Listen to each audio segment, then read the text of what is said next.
this is Fari Marie, and I got a request from my friend Jburg about what really is the difference between a Sega and a Hasbro classic idog.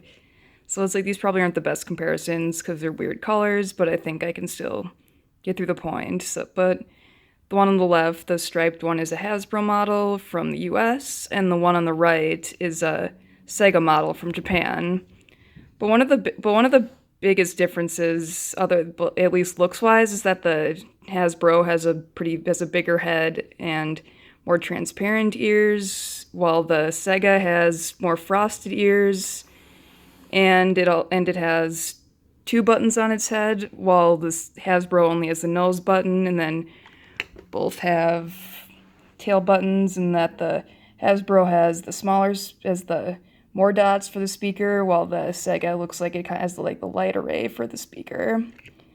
Then if you look at the bottom of them, the pads on the Hasbro are on its feet, while the pads up for the Sega are right between the back legs. And you can see that the difference between the battery compartments as well, with the Sega's battery compartment being on the stomach and the Hasbro's being on the right leg. Now when I turn them on, you will see that their boots are pretty different. Like, this is the Sega boot here, and then this is the Hasbro boot, even though, oh, he's moving, that's a first. Sometimes he kind of moves and sometimes he doesn't. Yeah, and the Sega's noises are a lot different. Like, if I click a Hasbro's nose, this is how he reacts. Sega reacts a little different. And then this is the tail reaction.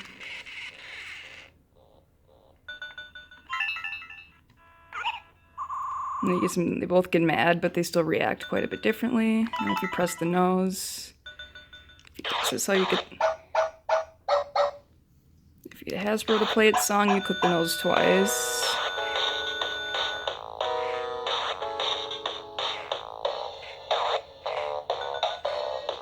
I'm not entirely sure how to get a Sega to play the song, actually, as I was only able to get the directions in Japanese, but I know sometimes if I hold his head button, he'll play some music, he'll play songs, but so supposedly this version can record songs and change pitch depending on what you send to it, but I'm not entirely sure how to do that because, again, I'm only able to get instructions in Japanese, which is a little bit annoying.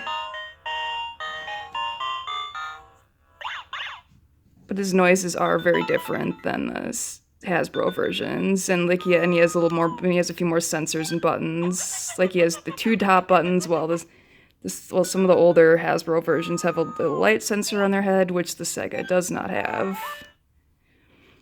And then both can be speakers, where the Sega's speaker jack is right here, and the Hasbro's is on the leg right here. I think the Hasbro sounds better personally, but the Sega has more functionality with what it's able to do, and I think it has a lot more songs that it's able to sing, and it has a little more personality than the Hasbro.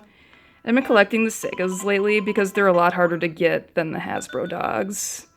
So hopefully somebody will be able to find the instructions in English eventually, because so far I haven't had any luck with that.